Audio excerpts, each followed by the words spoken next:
Hi, and welcome to another episode of Hot Takes with me, the Silver Fox.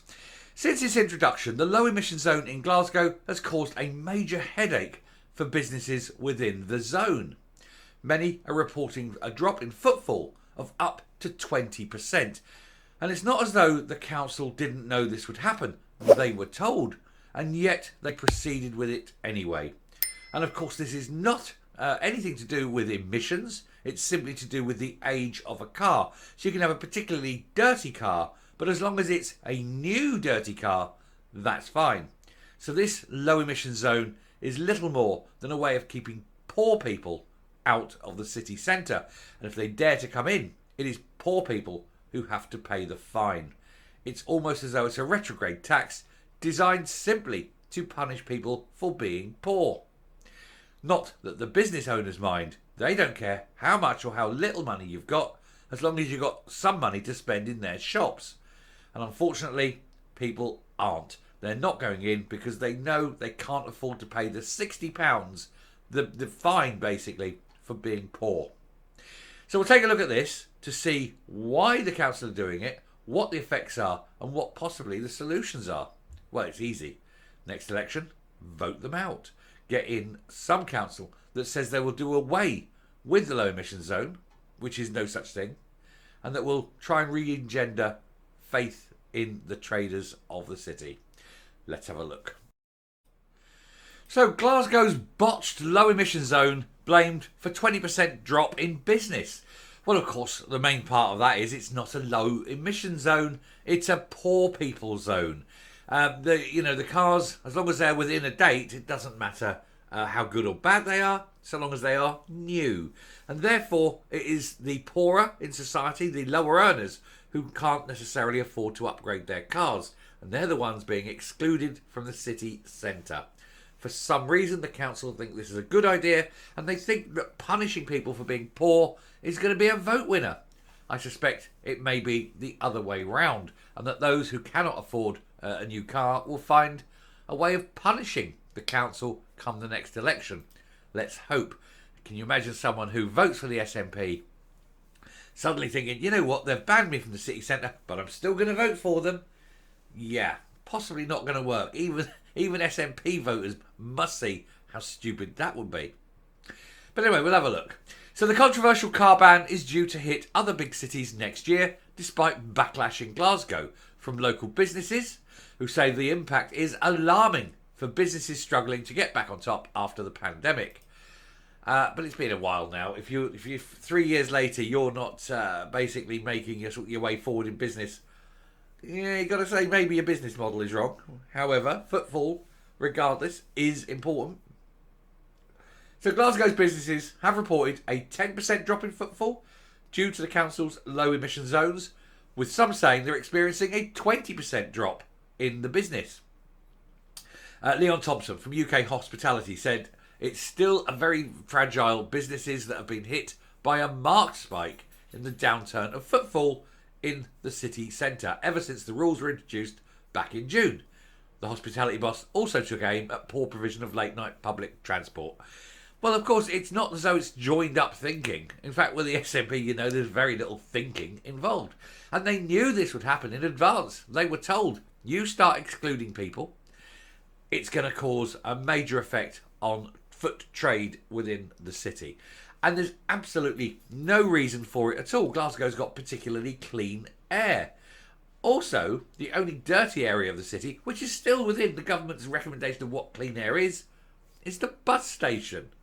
If you truly wanted to clean up the centre of Glasgow, get rid of the buses. But, of course, they have this system, and we've mentioned before, it's got nothing to do with clean air. It's all to do with the age of the vehicle. So I can drive a 6.3 litre Merc, and I'm absolutely fine, so long as it's new.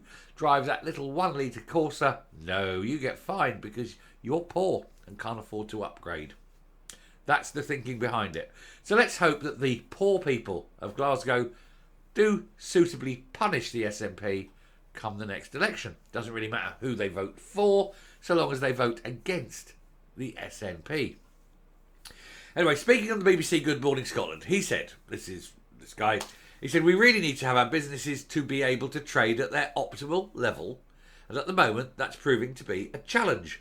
And if you look at Glasgow City's performance against other cities and in Scotland, it is really trailing. And that's obviously a concern for cities who will have experienced this in the coming in next summer. So basically, all those places. So Edinburgh, Dundee, Aberdeen, wherever they're bringing these in, look to Glasgow, see the massive drop off in trade, see the closing of businesses, and say, is this what you want? Is punishing poor people the way to go forward? The great thing is, it doesn't even look at what the outputs of the car is, because they won't pay the price to look at these things. They just simply do it by the age of the vehicle, rather than paying the full cost to the DVLA to get the emission numbers out. It's weird how they do this. And of course, all you also need is just an older car. Go to Ireland, buy yourself an old car, doesn't matter.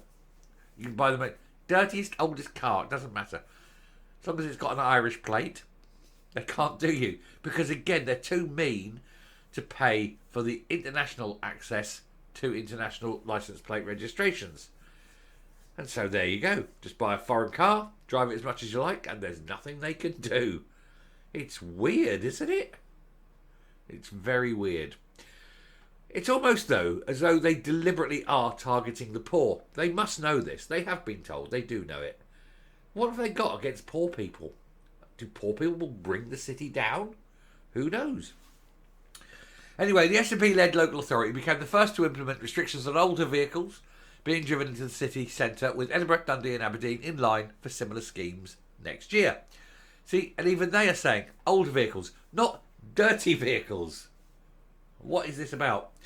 Mr Thompson said the issue that we have with the scheme is that there's really no evidence that it is doing much more than threatening the viability of businesses in Glasgow city centre. It's certainly doing nothing for the environment.